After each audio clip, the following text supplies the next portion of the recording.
14/3/2024 சாவித்திரி விரதம், காமாட்சி விரதம், காரடையான் நோன்பு அப்படின்னு சொல்லக்கூடிய விரதம் நமக்கு வருது. வியாழக்கிழமையில இந்த விரதம் அமைஞ்சிருக்கு. இந்த விரதம் துவங்கக்கூடிய நேரம் என்ன அப்படின்னு பார்த்தீங்கன்னா, அதிகாலை 6 மணி 40 நிமிடம் துவங்கி மதியம் 12 மணி 45 நிமிடங்கள் வரை இந்த நோன்புக்கான நேரம் அமைந்திருக்கிறது. இதுல நாம படையல் செய்வதற்கான நேரம் என்ன அப்படின்னு பார்த்தா, காலை 7:30 மணிக்கு மேல நாம படைக்கலாம். ஏன்னா 6லிருந்து 7:30 வரைக்கும் அன்னைக்கு யமகண்டம் இருக்கு. அந்த நேரத்தை தவிர்த்து கொண்டு 7:30க்கு மேல நாம படைக்கலாம். கயறு மாற்றிக் கொள்ளுவதற்கான நேரம் என்ன அப்படின்னு பார்த்தீங்கன்னா, காலை 11 மணி முதல் 12 மணி வரை நோன்பு கயறு அப்படிங்கிறத நம்ம மாத்திக்கலாம். வியாழக்கிழமை அன்னைக்கு காலையில ஒரு 6:40 அதாவது 6:45க்கு நமக்கு ஆரம்பிக்குது அப்படின்னு வச்சுக்குவோம். இப்ப காலையில எழுந்து நாம என்ன செய்யணும்? முதல் நாளே பூஜை அறையெல்லாம் தயார் பண்ணி வச்சுருங்க. கௌரி அம்பிகையினுடைய படம், அதாவது அம்பாள் கௌரி ரூபமாக அல்லது ராஜராஜேஸ்வரியாக, இல்ல அந்த படம்லாம் இல்ல அப்படின்னா மீனாட்சி, காமாட்சி, மாரியம்மன், சமயபுரத்தம்மன் என்ன படம் அம்பாளுடைய திருவுருவ படம் வச்சிருக்கிறோமோ, அந்த திருவுருவ படத்த நல்லா அழகா அலங்காரம் பண்ணிக்கிட்டு, நமக்கு என்ன மலர்கள் கிடைக்குதோ, அந்த மலர்கள நம்ம அம்பிகைக்கு சாத்தி அலங்காரம் செய்து வச்சுக்கலாம். இந்த நோன்புக்கே உரிய நெய்வேத்தியமாக சொல்லப்படுவது கார அடையும், வெள்ள அடையும். அதாவது இனிப்பு அடை அப்படின்னு சொல்லுவாங்க. சாவித்திரி காட்டுல தனக்கு கிடைச்ச அரிசிய கொஞ்சமா வச்சு அத மாவாக்கி, அதுல அவளுக்கு கிடைத்த காராமணி அப்படின்னு சொல்லக்கூடிய ஒரு வகையான பயறு. அந்த பயறு வகையும் ஒண்ணா சேர்த்தி, அவள் தட்டி கும்பிட்ட ஒரு பிரசாதம் தான் அடை அப்படின்னு சொல்லக்கூடிய இந்த கார அடை, வெள்ள அடை. உருகாத வெண்ணெய் கொஞ்சம் வச்சுக்கோங்க. இந்த கார அடை, வெள்ள அடை வச்சுக்கோங்க. 2 வாழைப்பழம், வெத்தல பாக்கு வச்சுக்கோங்க. நோன்பு சரடு வச்சுக்கோங்க போதும். நெய்வேத்தியத்துக்கு இவ்வளவுதான் நமக்கு தேவையான பொருட்கள். காலையிலேயே இத நாம தயார் பண்ணிறணும். அன்னைக்கு விரதமா இருக்கணுமா அப்படின்னு சில பேர் கேட்கிறீங்க. நோன்பு அப்படின்னாலே விரதம். விரதம்னாலே பட்டினியாக இருத்தல். எப்போதும் நான் சொல்ற மாதிரி தான். உடம்பு நல்லா இருக்கு, ஆரோக்கியமா இருக்கு அப்படிங்கிறவங்க இருங்க. இல்ல உடல்நிலை சரியில்ல அப்படிங்கிறவங்க வழிபாட்டோடு இதை நிறுத்திக் கொள்வது அப்படிங்கிறது நல்லது. இப்போ காலையிலே எழுந்து நம்ம இந்த வேலையெல்லாம் செஞ்சு வச்சுட்டு, அன்றைக்கு வியாழக்கிழமையாக இருக்கிற காரணத்தினால நெறைய பேர் கமெண்ட்ஸ்ல கேட்பீங்க. எங்க கணவர் அலுவலகத்துக்கு போயிருவார். நாங்க வேலைக்கு போயிருவோம். வேலைக்கு போறதுக்கு முன்னாடியே நாங்க இந்த பூஜைய முடிச்சிரலாமா? அப்படின்னா செய்து கொள்ளலாம். ஒண்ணும் தவறே கிடையாது. அதனால தான் நான் காலையிலயும் உங்களுக்கு நான் நேரம் சொல்லியிருக்கிறேன். 7:30 மணிக்கு மேல நீங்க இலை போட்டு நெய்வேத்தியம் பண்ணி வழிபாடு பண்ணிக்கலாம். இந்த நோன்பு கயிறு அப்படின்னு ஒண்ணு இருக்கு. இதுல சில பேர் அத தாலி கயிறாகவும் மாத்திக்குவாங்க. நோன்பு கயிறாகவும் கட்டிக்குவாங்க. நோன்பு கயிறுனா என்னங்கிறத தெளிவா சொல்லிர்றேன். ஒரு மஞ்சள் சரடுல ஒரு பூ கட்டி, அத நாம கையில கட்டிக்கிறது, சில பேர் கழுத்துல கட்டிக்கிறது ஒரு வழக்கமா வச்சிருப்பாங்க. இது நோன்பு கயிறு. சில பேர் என்ன பண்ணுவாங்க, அன்னைக்கு தாலி கயிறை புதுசா மாத்திக்குவாங்க. இந்த வருடத்துக்கு ஒரு முறை மாத்துறோம் இல்லையா? அத மாத்திக்கணும் அப்படின்னு அவசியம் இருக்கிறவங்க மாத்திக்கோங்க.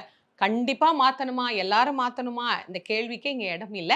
உங்களுக்கு தேவை இருக்கு அப்படின்னா மாத்திக்கோங்க. இல்லாட்டி நோன்பு சரடு மட்டும் வச்சு நாம கும்பிட்டுக்கலாம். இந்த நோன்பு சரடு கட்டிக்கிறதுக்கான நேரம் அப்படின்னு ஒண்ணு இருக்கு.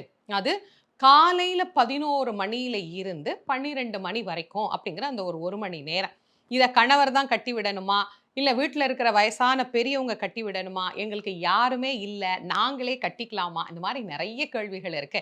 அதுக்கு தான் நான் ஏற்கனவே உங்களுக்கு சொன்னேன். நீங்க காலையிலேயே பூஜை முடிச்சு கணவர் கையால கட்டிக்கணும் அப்படின்னு ஆசைப்பட்டீங்கன்னா கட்டிக்கோங்க. வேலைக்கு போறதுக்கு முன்னாடியே கட்டிக்கலாம். இல்ல நாங்க பொறுமையா தாங்க பூஜை பண்ணுவோம். அதனால நாங்க பொறுமையா இந்த 11 மணிக்கு மேல வீட்ல வயசான சுமங்கலிகள், பெரியவங்க இருக்கிறாங்க. அவங்க கையால கட்டிக்கலாமான்னா கட்டிக்கொள்ளலாம். இப்ப நாங்க வீட்லயே இல்லைங்க, எங்கேயோ வெளியில போறோம் அப்படின்னா என்ன செய்றது? ஏற்கனவே அம்பாள்ட்ட வச்சு வழிபாடு செய்த அந்த கயற, நம்ம எங்க இருக்கிறோமோ, அங்க இந்த நேரத்துல அம்பிகைய நெனச்சு நாம கட்டிக்கலாம். அதனால யாருக்கு எது வசதியா இருக்கோ, அந்த நேரத்த பயன்படுத்திக்கோங்க. ஆக எளிமையா எவ்வாறு வழிபாடு பண்ணணும் அப்படிங்கிறத நான் சொல்லியிருக்கிறேன்.